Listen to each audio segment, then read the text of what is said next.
How's it going, everybody? I am the Texas Man. I hope you guys are all having a fabulous day. Please give this video a thumbs up if you guys really enjoy it. Subscribe if you guys have not already.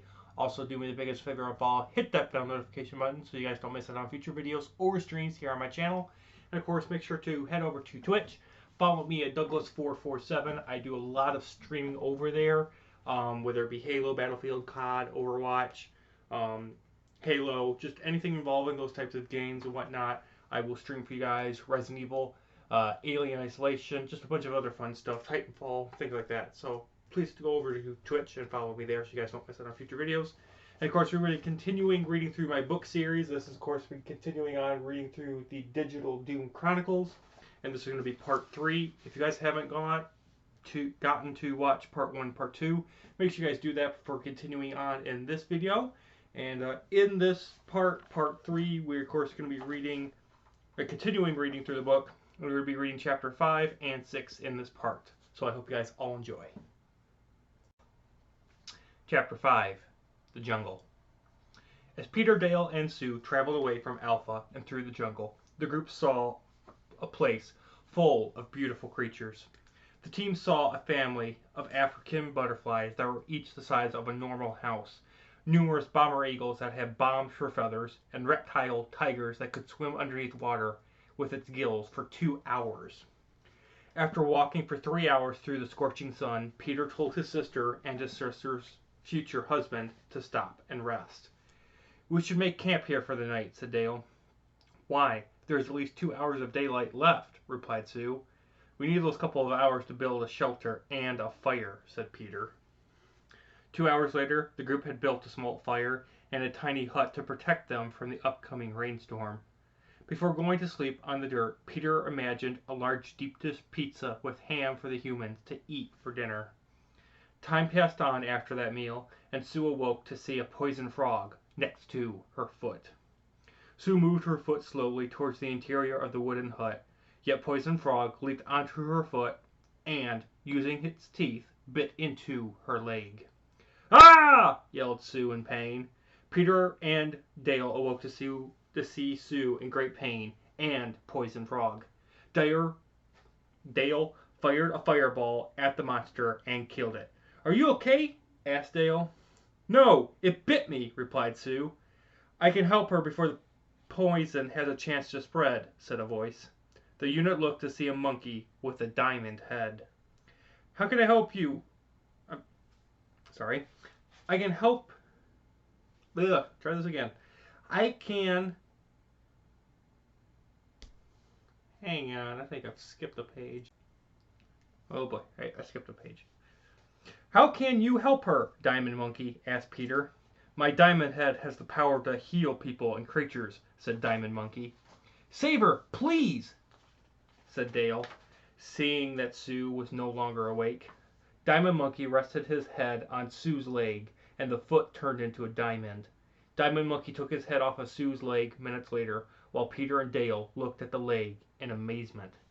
When the poison is no longer in her body, the leg will return to normal.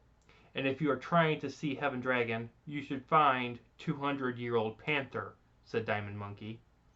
Diamond Monkey walked away without a payment, and Sue's leg was no longer a diamond. "There are just some amazing creatures in this world," said Peter. The group packed their belongings and left the hut immediately, since the sun had risen and the rainstorm was no more. After 3 hours of walking, Peter informed the group to rest and to eat breakfast. The group sat down on a broken wooden log, rubbed their feet, and imagined and ate toast, eggs, and bacon for breakfast. While Peter, Dale, and Sue were busy doing their thing, a man with the head of a lizard and green tail was watching them closely. The man-eating lizard moved into position to attack Peter from behind as he leaped. As he leaped, a 200-year-old panther moved into the lizard's path and grabbed hold of its neck. The group dashed up, looked behind them to see what the loud noise was, and soon became watchers of the two creatures fighting to the death. Within 20 seconds, the panther had separated the lizard's head from the rest of its body. "Great to meet you humans at last. My name is Panny," said the panther, with green blood in his mouth, which was dripping off of his tongue. Panny wiped his mouth from the blood and listened to the humans. "This is my sister Sue, her future husband Dale, and my name is Peter," I said. "Are you having fun living in the jungle?" asked Panny. "We're not trying to remain here. We are headed for the frozen arena, and afterwards the field of bones," replied Peter. "You're headed in the right direction," said Panny. "Thanks, and goodbye," said Peter. Peter, Dale, and Sue walked away from Panny. However, the humans stopped when the panther spoke again. "You three are headed in the direction of having to battle an entire army of man-eating lizards," said Panny, leaping in front of the group. "Good luck on your mission, humans. I will see you again soon. Very soon," said Panny. "You're not coming with us?" asked Sue. "No, I have a friend that I'm waiting to meet," said Panny, running back into the jungle. Peter, Dale, and Sue looked north to see icebergs breaking apart and a large stadium, the frozen arena. Chapter 6: The Frozen Arena. As the snowflakes drifted towards their faces, the unit of Peter, Dale, and Sue paddled in a wood boat which Dale made appear. Cold was not the word that would describe each of their red faces, frozen noses, and nearly frost-bitten fingers. It seemed so far away to reach the arena within an exterior made of pillars of titanium steel and ice, yet they arrived within 3 hours. The group had arrived at the frozen arena sooner if a Yeti super snowman did not try to kill them. Luckily, Peter's fireball entering the monster's chest took care of him. The unit left behind the wood boat and walked towards a narrow opening in the circular structure. "Out of my way," said a man in armor. The team looked behind to see a knight with a 10-foot sword, even though the knight was only 6 feet and 2 inches tall. How his weak body was able to carry and swing the sword was unknown. However, his name being Magical Knight would tell how. "What are you three doing out of your seats?" asked the warrior. "We're searching for Secret Agent," said Peter. "Do you know where we can find him?" asked Sue. "My name is Magical Knight, or Knight for short. Secret Agent is in control of this arena," said the warrior. "Can you take us to him?" asked Dale. "No. You have to pay 600 credits or win 2 battles here to speak with him. I have a battle to fight now," said Knight. Knight walked away from the humans and walked into the center of the arena. "Go, Knight, go!" yelled the crowd, full of magic tigers and fireball hamsters. On the other side of the arena, a creature with 4 legs, no arms, 2 red eyes, and steel, zoomed to the center of the arena. A large orange-colored circular ship hovered above the stadium, with a side made of clear glass. Inside of the ship was a human with an earpiece in his ear. "Let the fight begin," said the man in the ship. "That must be him, Secret Agent," said Peter, pointing towards the man sitting in a soft chair inside of the ship. Peter dashed into the stadium seats, while Dale and Sue tried to regroup with Peter. Once Dale and Sue located Peter, he had already purchased 2 tickets for fighting in the arena. "You won't last 2 minutes down there," said Dale, watching Magical Knight take the head off of his opponent, Rapid Warrior. "It won't be just me out there," said Peter. "Preparing for the crowning of our champion," said the man in the ship. The group watched as Knight was given a solid gold crown. The crowd cheered for Knight and cheered louder when he and the body of Rapid Warrior left the arena. "Let the vehicle wars begin," said the man in the ship. "We're next," said Peter. "What's our vehicle and our 2 opponents?" asked Dale.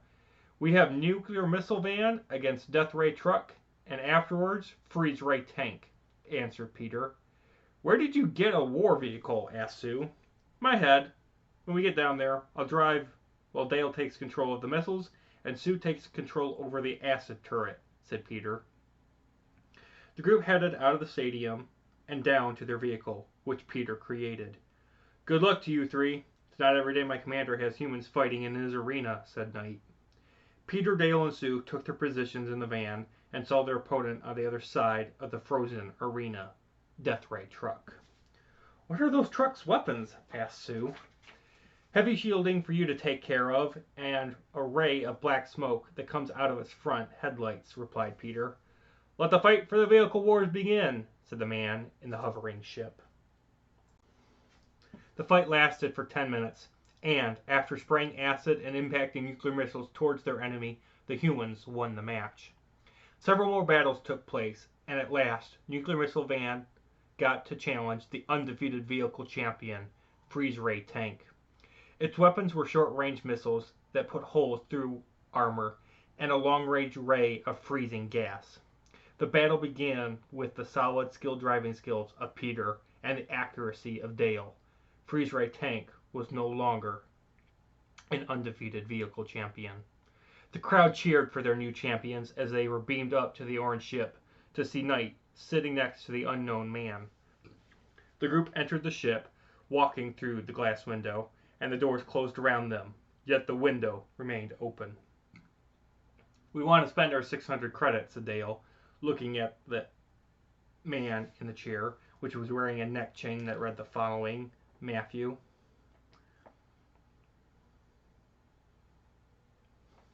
What do you want to know, or what do you request of me?" asked Matthew.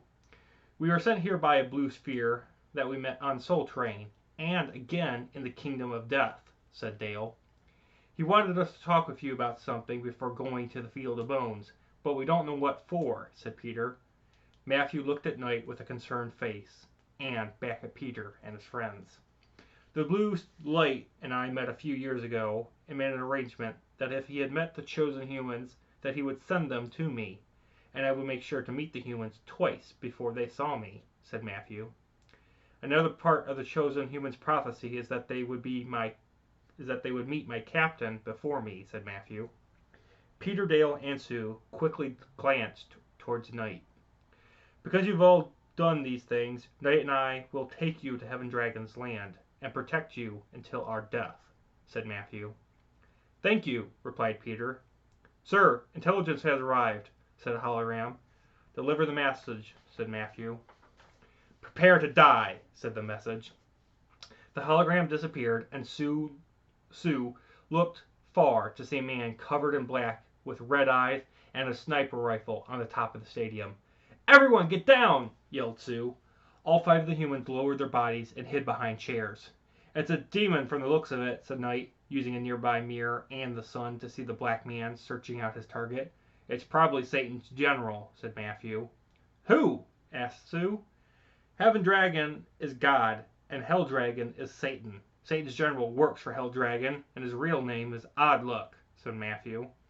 Suddenly gunfire was heard. Bullets started breaking the large glass window, and the stadium started to empty quickly.